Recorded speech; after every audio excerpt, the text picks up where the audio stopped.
2 weeks ago, I found that Mark Halpern was saying we need a new conceptual framework, some kind of a Rubik's Cube, so we can connect the dots, so we can look at things from different points of view, and not just left wing, right wing, conservative, progressive. How, and unless you can look at all these different points of view, all the rooms they're in, and organize it in terms of the floors, and then look at the federal government as the executive branch, the departments, maybe the organizational departments, the Congress as the policy strategic thinkers, one short term, one long term. Using the metaphor, you can begin to see how you could hold Washington accountable. To hold Washington accountable, you have got to flip the dilemma. That is, instead of having the choice, will I vote for Hillary? Will I vote for Donald? I fortunately had an easy choice. There was only one Fly Club guy, Bill Weld, with a guy who couldn't keep track of the facts, didn't know where Aleppo was, and I voted for Johnson and Weld. So did I. You didn't. And I would have voted for. I mean, I'm all over the lot. I would have voted for even Bernie Sanders, and certainly we had what we call the Cambridge Caucus of January 31st, 2016, 4 years later. And Dan Hogan came, and we got another Fly Club guy, Pell, Haven Pell. Oh, yeah. It was unanimous. We were for Bloomberg as the one we could live with. Anyway, the Rubik's Cube here was not about using the Rubik's Cube as a metaphor of the mind, but what he calls intersectional creativity, where two different fields come together. That's where he found all the creativity happens. He's got a big company, he's been adopted by Nike, goes on and on and on, but there's my Rubik's Cube, and he's only got in 3 by 3 by 3. So the functional framework, people thought of the white box as when you knew what was inside the box, it was a white box. And the closest we got was the whole brain profile that Andy and I and Charlie Downer, and it was led to Singapore and IBM. IBM has had 100,000 people profiled, but it's a two-dimensional model of the brain. And it's clear to the dullest eye that the brain is not two-dimensional. The best you could do is have a picture of a slice, maybe one wall. More useful than not having anything. But the power of a three-dimensional integrated circuit, user interface, with a way of conceptualizing this enormous complexity with 1,000 rooms. George H.W. Bush used to talk about, he had trouble with the vision thing. And so he would start saying, 1,000 points of light. Well, we've got a way that even George H.W. Bush will be able to visualize those 1,000 points of light as light bulbs in each of the 1,000 rooms in Charlie's conceptual city. There we have Ned Herman focusing always on the brain as being creative. But from my point of view, and battles that I had with him, where I thought you mapped the creative process to the brain one way, and he thought it was the other way, and I thought it was, and it led to a lot of difficulty. We were both wrong. in my view, the brain, the creative process, is an algorithm that comes from the back of the brain to the front of the brain, and is about brain waves that come from a single source. They just come in 5 different flavors. In delta, in theta, in alpha, in beta, and gamma. And you can't get from one without going through the other. We know that. But these brain waves go throughout the whole brain, and you can begin to tie in the research from science and biology and neurosciences by having a model like we're looking at here. So the structural framework, I've got this black box. When I was in the artillery school, 200 of us there, and I tried to get tour of duty in Vietnam and Germany, wherever. I wanted to see the world and go out and meet strange people, and if I had to, kill them. But no, that's just a bad joke. But I decided that I had taken this course with B.F. Skinner, and I invented a black box. It was a teaching machine for the artillery school. It was the M1 teaching machine for the artillery school. I programmed it, I wrote a manual about it, and it's this teaching machine that has the Skinner program on the analysis of behavior. And there we have the conceptual framework. This guy is looking at a brain, and it's made up of alphanumeric.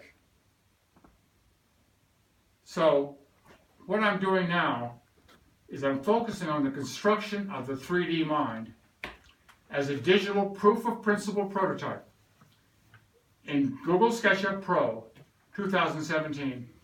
And it's the documentation that I've done with an extended abstract that was written back in May of 2015, and one that I'm on the verge of completing now that documents these 2 papers plus this presentation to give to the SketchUp Pro software people and have them build it. I think of it like that GE ad that we've all seen where the old couple is sitting on the sofa and they have a hammer, and the young GE guy comes in and says, well, I'm working for GE, and we're coding stuff, and we're going to change the world. And the old couple sitting on the chair say, oh, going to change the world, are we? Here's a hammer. Bet you can't lift it. And I think that now we're going to turn the tables for us older folks, serendipitously, so that we're going to learn how to code our own minds. And we can say to those coding people, here's a mind. Bet you can't code it. So the Whole Brain Foundation has Andy Farrer on the board of advisors. Tyler Richards is on the board of advisors. We've got Malcolm Peabody on the board of advisors, and a Fly Club guy who's been a big contributor. Francis Demarneff, whose contributions have been enormous. He was president of McLean Hospital, and his insights of what we need to do have been just invaluable. Dan Hogan was on the board of advisors, but he's been a major supporter of mine. And we have a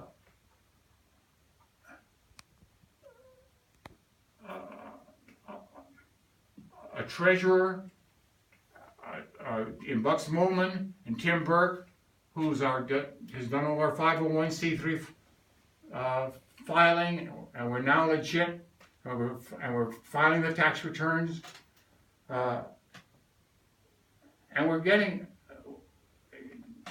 contributions from Cambridge folks, but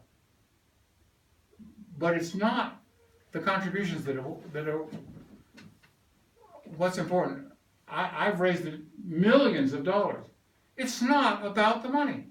It's about the engagement of people who have a philanthropic sense of a love of humanity and voluntarily join together with whatever they have to offer to make the world a better place for mankind. I've also qualified for Salesforce.com, so I can now go to my iPhone and get everybody's name just on my iPhone and call them up and keeps track of everything that's going on. A book is coming out from Little Brown. I've got a chapter about me. We've got a website. We're building products, and we're looking to the point where we get strong enough after we get the digital prototype to undergo innumerable contract projects. Another Fly Club guy, Jack Donahue, is going to serve as the Chief Operating Officer. And he has a global experience in technology, just got his master's in not at MIT, but at a local place. And the people are all around waiting to see this thing emerge, but it doesn't happen in one fell swoop. The products here are some of the use cases. Build a digital prototype, a course on learning how to learn. They can go to every school. If you look over there, you see Let's Build a Super School. We qualified with Lorraine Powell Jobs for what we were doing, and they sent us that package. Somerville High School has gotten $5 million. I believe that once our prototype is built in SketchUp 7, SketchUp Pro 2017, that every school in America will have a maker project to build a 3D mind for their schools and innovate to beat the band, but it needs to be in every park, in every school. And so when you come down to simulation and games, which is Andy's area, building blocks in schools, Tinker Toys, Thinker Toy, Minecraft, they all can be enhanced by adding intellectual human intelligence based on what we're talking about to make the learning experience not just a core curriculum where you learn the facts and reading, writing, and dates, but you're learning the conceptual, structural, functional, networkable, interconnectable framework. So there's a lot more, and I can see the time is, I've overstayed my time, but there's school. Watson, we think we can work with Watson. Watson says, with Watson the world is. And I say, with Watson and Atkinson, the world and the mind are. All these applications here are things that we can have an impact on as we move ahead. So, thank you for letting me sound off. I'm not sure what anybody's timetable is. We gotta go, but wow. But that's great. Thank you. Great presentation. Yeah. Great stuff. You still got it, old boy. Well, even better. Even better. That's amazing. It's been a long and winding road. Yeah, certainly. But I think you could each think about this final question, and that is, if you had a tool for the mind, what would you do, and how could you pursue your own passion? What would it be like? And the comments on all these things would be important to me. I'm going to provide these slides to everybody. Good. Yeah. If I figure out how to send them. By email. My email is Is this going to be on Facebook? What? Will this be on Facebook? No. Oh, sorry. I was trying to do Facebook, but we had technical glitches. So the bar is open, the food is open. Thank you for staying this long. And those who can't stay, we're gonna sing and dance. Sing and sing. Thank you. Sorry, Thank that you was very good. much.